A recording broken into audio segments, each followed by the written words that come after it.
You know, there's so many different kinds of line and different kind of bait and different kind of techniques in fishing. But the one thing that I want to remind you to think about, at least, is to think about when you're fishing a topwater bait.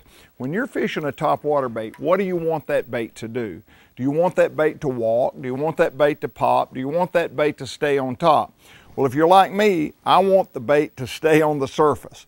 And if you'll use monofilament line, you'll find that monofilament floats and your topwater bait will perform much, much better than with a fluorocarbon or with a braided line. So fishing topwater, use a floating line like monofilament.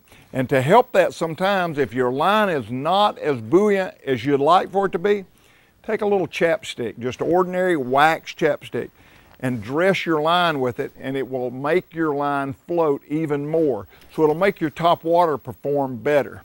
And to conclude that tip, I like to fish my topwater baits when I'm making long casts with long rods. Think about this rod. This is an 8-foot rod. What would you ever do with this rod if you were fishing out of a Hobie Pro Angler? Well, guess what, guys? I've got rod tubes, and I can take that 8-foot rod and I can put it in my Hobie. Is that not cool?